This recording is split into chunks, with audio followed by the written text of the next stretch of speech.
Husband আৰু ৱাইফৰ মাজত কাজিয়া চলি আছিল। কাজিয়া চলি থকাৰ সময়ত হাজবেণ্ডজনে ডিভোৰ্স কেছ এটা ফাইল কৰিলে বম্বেৰ এটা কোৰ্টত আৰু ৱাইফজনে থাকে মা দেউতাকৰ সৈতে দিল্লীত।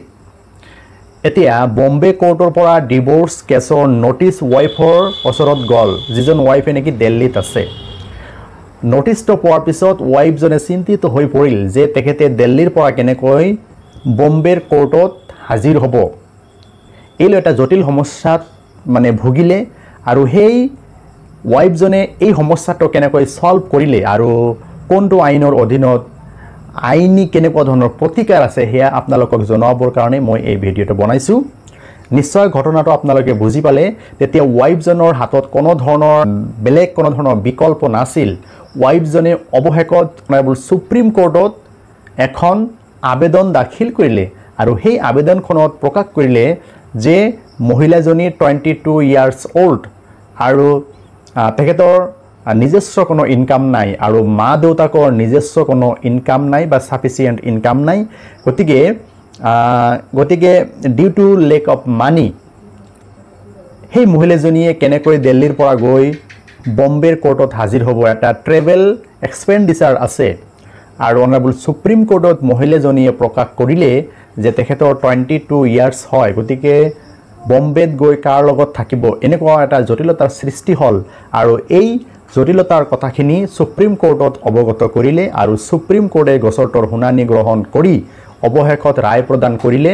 গতিকে সেই বম্বেৰ পৰা কেছটো ট্ৰান্সফাৰ কৰি দিল্লীৰ 30 হাজাৰী ডিষ্ট্ৰিক্ট কোৰ্টত কেছটোৰ বিচাৰ হ'ব লাগে, এনেকৈ ৰায় প্ৰদান কৰিলে। এতিয়া সেই মহিলাজনীয়ে কোনটো আইনৰ অধীনত কেনেকুৱা ধৰণৰ এপ্লিকেশ্যন দাখিল কৰিছিল সেয়া আপোনালোকক অৱগত কৰিবলৈ ওলাইছোঁ।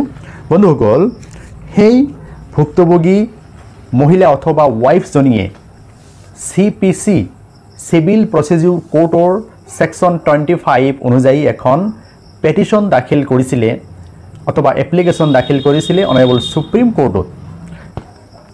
যদি কোনোবাই এটা ৰাজ্যৰ পৰা অন্য এটা ৰাজ্যলৈ গোচৰ এটা ট্ৰান্সফাৰ কৰিব বিচাৰিছে অথবা এটা হাইকোৰ্টৰ অধীনত থকা চিভিল কোৰ্টৰ পৰা অন্য এটা হাইকোৰ্টৰ চিভিল কোৰ্টলৈ যদি কোনোবা গোচৰ আপিল যদি ট্ৰান্সফাৰ কৰিব বিচাৰিছে, তেতিয়াহ'লে under section 25 of civil procedure court অনুযায়ী অনাৰেবল সুপ্ৰিম কোৰ্টত এখন এপ্লিকেশ্যন বা পেটিশ্যন দাখিল কৰিব পাৰে।